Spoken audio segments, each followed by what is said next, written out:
name's Lois Ellen Frank, and I'm the chef owner of Red Mesa Cuisine in Santa Fe, New Mexico. I'm going to show you how to make a red chili sauce from pods today. Chef Walter Whitewater is with me. He's doing the filming in the kitchen so you can get and see everything. And we're going to be using an ancestral food. Red chilies are very important in Native American cuisine and Native American history. They have vitamin A, vitamin C, B vitamins, fiber, lots of nutrients, lots of minerals, and they encompass food as our medicine. So we're going to be using red chili pods. We're using one onion that's diced, some chopped garlic, and a tiny bit of agave nectar, which is also native, and that's just to sweeten and lessen the heat just a little bit of the chilies. So the first thing that we're gonna do is I have a cast iron pan that's seasoned in the back here, and I am going to saute my onions. And so I'm gonna take the onions and put them in the hot pan and give it a nice stir. We want those onions to start to brown a little bit. The next thing I'm going to add is the chopped garlic. And these are ingredients everybody should have in their home. And so this is very easy to make and also very economical. So we're gonna let this cook. And the next thing that we're gonna do is we're going to take our chili pods and we're going to remove the stem and the seed. If you're sensitive, go ahead and put gloves on. Chilies do have medicine topically as well. You just want to be careful not to touch your eyes after you've handled chilies. But they are also medicinal topically. So we're going to take our chili pod, and you want to rinse or wipe them off so there's no dust or dirt on them. And we're going to pull that hat off and take the seeds out. Now, these seeds can be planted in your garden and saved for next year's harvest because all we did was dry these chilies. So perfectly good to be able to use these for gardens for the future. And I know many of you out there are starting to grow and revitalize your indigenous crops and foods in your garden. So we want to take all these chilies, removing the hat and the seeds, and putting them into a pot, which we're going to add boiling water to. And so, very easy. The seeds and the stems just come right off, right out. And then what we're going to do is we're going to add some boiling water because we want to reconstitute these chilies. And I have some boiling water.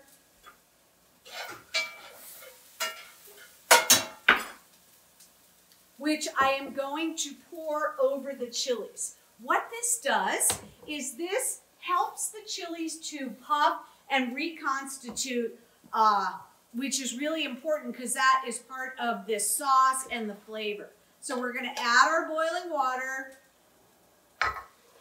And then what we're going to do is just put this on the stove in the background. Here's the chilies that I'm going to be saving. I have some that are done.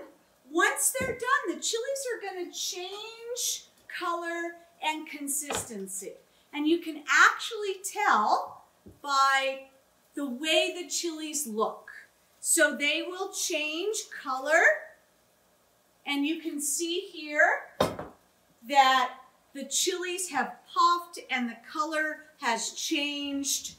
And that means that they are ready once they do that in the boiling water.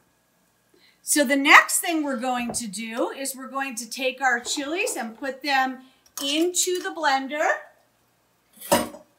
And then we're going to take our sauteed onion and garlic And that is also going to be added. Look at that beautiful brown. You want to let these get a little bit brown. That's going to add flavor. And oh, the smell. You can just smell this. I love the smell of onion and garlic.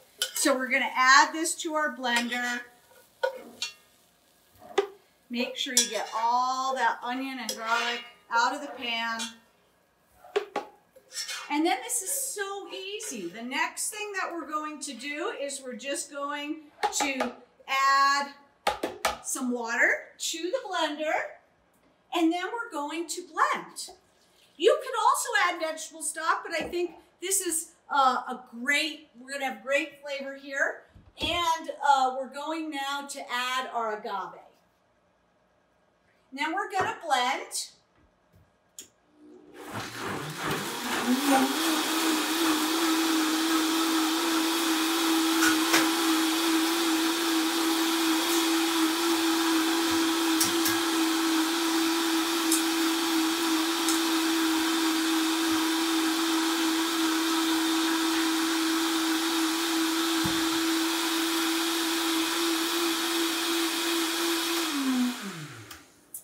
Once your chili sauce has blended, you're going to take it and just run it through a strainer.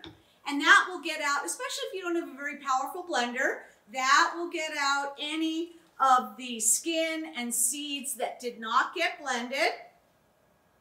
And then the only other thing that we're going to add is just a little salt and pepper to our sauce. But I'm just going to take a ladle and push that chili sauce through a strainer, and that will make sure it's silky smooth. And if you wanted a thick sauce or a chunky sauce, you could certainly just leave it as is and serve it that way. This sauce is so great because it'll last several days in your refrigerator, but it freezes really well. So it's just perfect for freezing. And once you've got everything through the strainer, ooh, look at that delicious sauce, guys. Look at the color. It's beautiful. So what we're going to do is just add a tiny bit of salt and a pinch, just a pinch of pepper. We're going to give it a stir. And don't forget, we want to taste this. So you're going to get a clean spoon, and once it's stirred together, give it a taste. So good. So not only does this have delicious flavor, it's got nutrients, it's delicious, it's easy to make, and we're using our ancestral native foods for health and wellness in our native communities. Look how beautiful that sauce is. Gorgeous right here.